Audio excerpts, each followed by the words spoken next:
Bien le bonjour ou bien le bonsoir, c'est selon.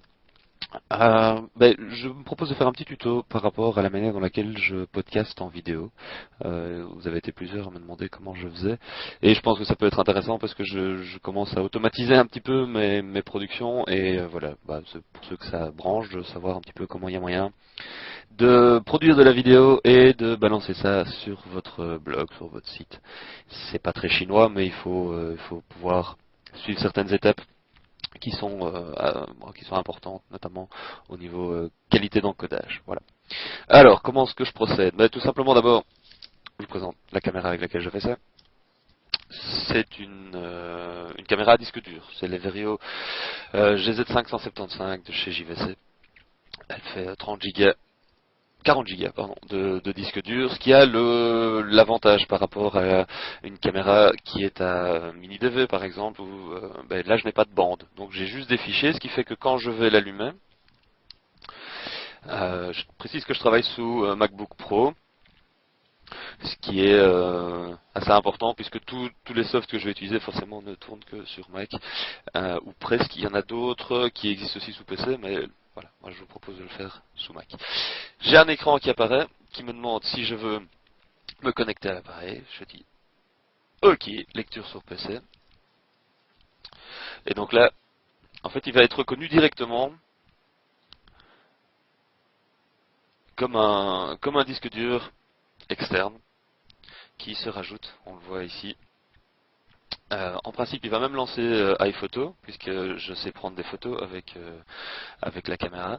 C'est un 5 millions de pixels, donc les photos donnent pas mal, franchement. Faut bidouiller un peu, je suis pas photographe, donc moi je me suis jamais réellement amusé. Donc voilà, ça c'est iPhoto qui se lance. Il va me proposer de les importer. Moi je vais dire non merci. Et on va retourner directement dans le disque dur. Donc c'est exactement comme un disque dur externe. Les fichiers se trouvent dans S-Video, programme 3, voilà. Et j'ai tous les fichiers qui apparaissent ici. Voilà, chaque fichier, en fait les fichiers vidéo sont encapsulés dans du point mode, ce qui va nécessiter un retraitement avant de pouvoir les intégrer par exemple à iMovie. Moi c'est le soft que j'utilise pour faire mes montages. Alors pour ça vous avez deux solutions. En tout cas à ma connaissance qui fonctionne bien. Il y a StreamClip que moi j'utilise en fait pour visualiser tant que les fichiers sont encore sur la caméra, donc pour éviter de devoir tout importer puisque forcément le shooting se fait un peu à l'instinct, quand je peux regarder comme ça quel fichier j'ai envie d'importer et je vais devoir retravailler. Par exemple, je sais que celui-ci était assez intéressant.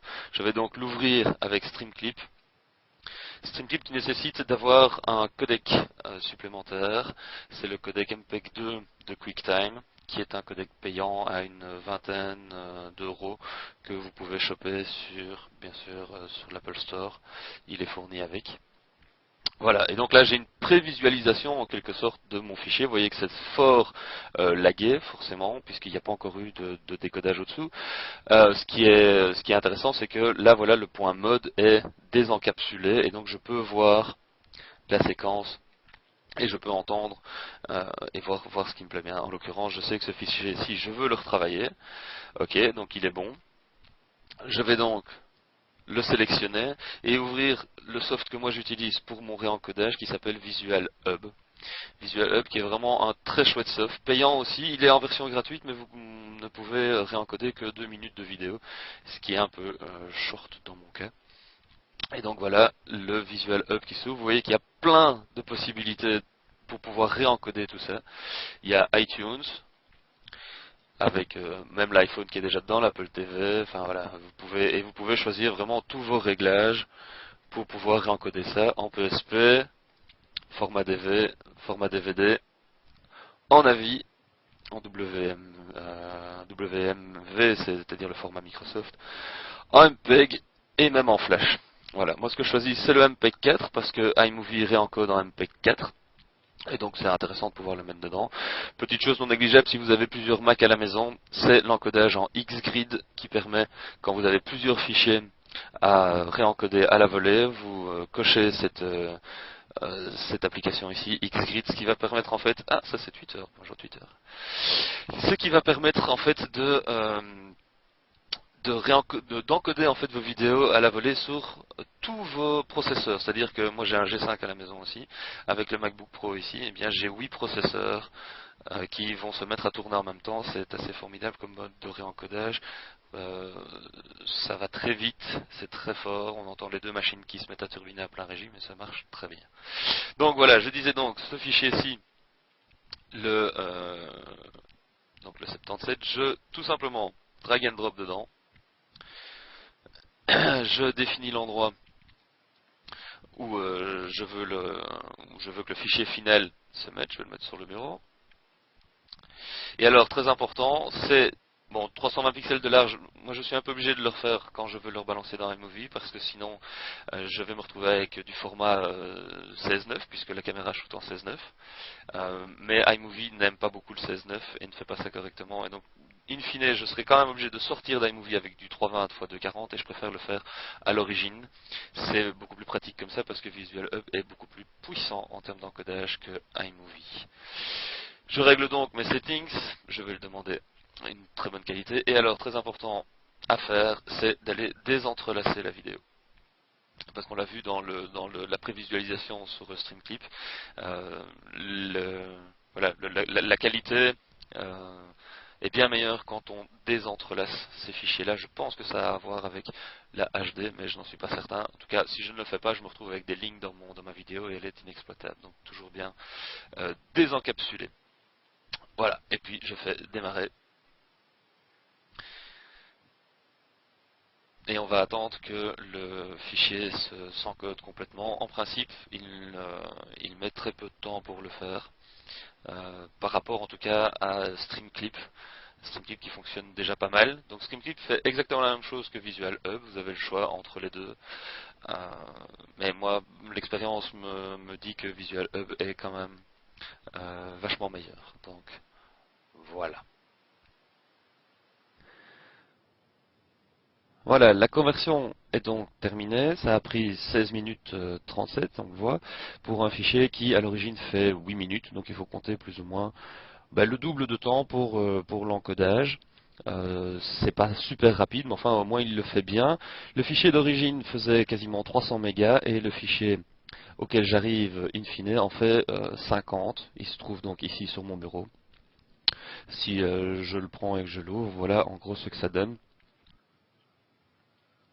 Ce qui est quand même une qualité non négligeable, vu qu'on voit bien que les lignes ont été désentrelacées, et donc j'ai ma vidéo qui est prête à être retravaillée. Comme elle est longue et que moi je ne veux garder qu'une partie, vu que j'ai QuickTime Pro, je vais pouvoir sélectionner la partie que j'ai envie de garder, qui en gros euh, est celle-ci, si je me souviens bien, c'est le tout début puisque je veux le truc avec Vincent. Je sélectionne donc la partie que je veux garder. Je vais demander de ne conserver que la sélection et je vais l'enregistrer.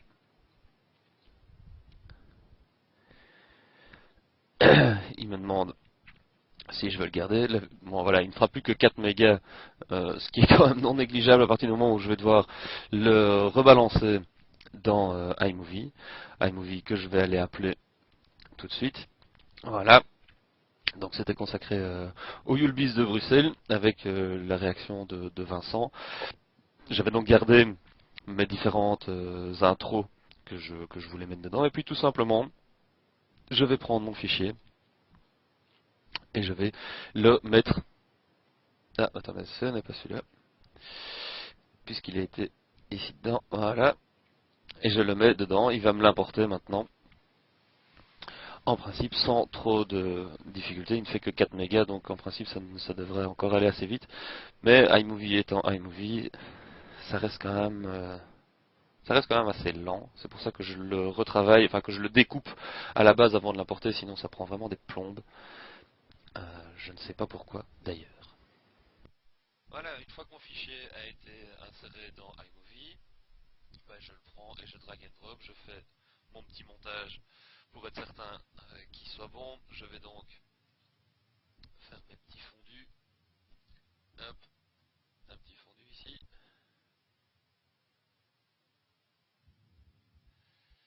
On va prendre un autre.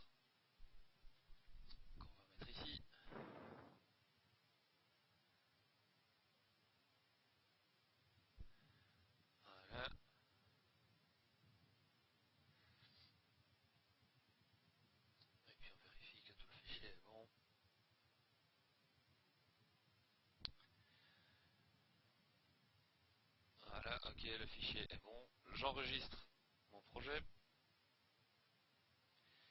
Et puis, bien sûr, je fais le partage en réglage avancé pour pouvoir avoir un bon contrôle de ce qu'on fait. Moi, je ne veux pas une séquence à vie, je veux du MP4. On lui donne un nom. Voilà. Dans les options, on va bien contrôler. Ok, en 320 par 240. Ok, et on lance la compression du film. Voilà, une fois que le fichier est encodé, il apparaît ici. On le lance un coup pour voir s'il est bien correct et s'il est bon. Ok, les transitions sont bien.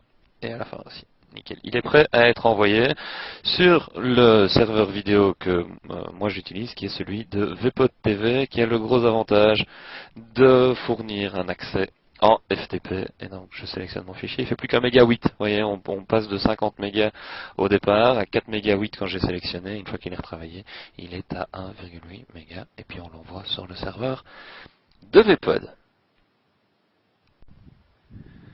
Voilà, une fois que j'ai récupéré mon fichier qui se trouve donc ici dans ma bibliothèque de vidéos sur Vpod, je vais pouvoir regarder d'abord ce que ça donne et puis surtout l'éditer, c'est-à-dire avec les différentes panels d'action que j'ai ici, je l'édite, je lui donne un nom, une description.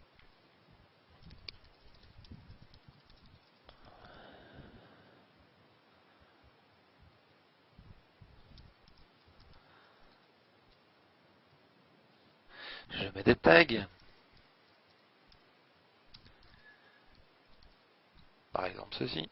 Je dis les commentaires, la vidéo a été prise le 8 septembre et je la rends publique puisque jusqu'à présent, vous voyez, il y a un petit cadenas qui me dit que en fait elle est privée pour l'instant. Voilà, je sauvegarde. Je peux choisir aussi le thumbnails, c'est-à-dire la petite image qui sera affichée. On va trouver une petite image sympa du Vincent. Voilà, par exemple.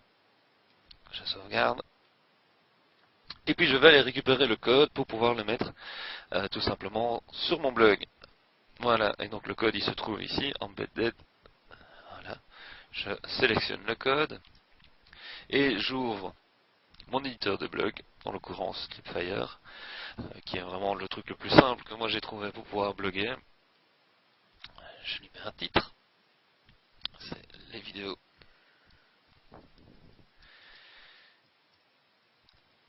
du Yulbiz, et puis je colle tout simplement le code. Hop. Voilà, je regarde ce que ça donne. Voilà, il m'affiche la vidéo. Et puis bah, c'est comme d'hab pour publier sur votre blog, vous mettez vos tags. Voilà. Vous dites à Technoracie de bien venir pinguer chez vous. Voilà. Et puis vous publiez.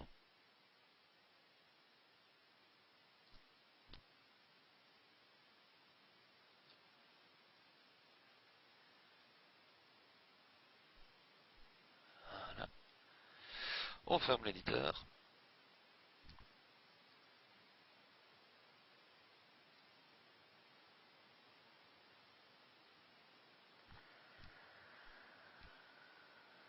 Et on va voir ce que ça donne sur le blog.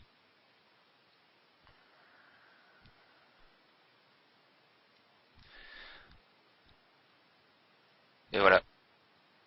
C'est aussi simple que ça.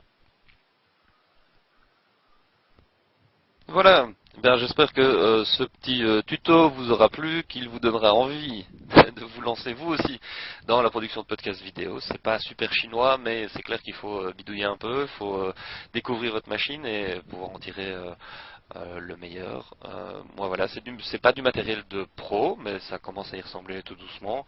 La caméra à disque dur est pour moi assez intéressante. En tout cas, je trouve que le potentiel est vraiment bien d'avoir des fichiers comme ça. C'est clair qu'il faut pouvoir les retravailler, il faut avoir les bons softs, mais je pense qu'avec Visual Hub ou Streamclip, donc les deux que je vous avais donnés, je laisse bien sûr les liens sur le blog, vous pourrez faire ça sans trop de problèmes. Voilà, amusez-vous bien, ciao.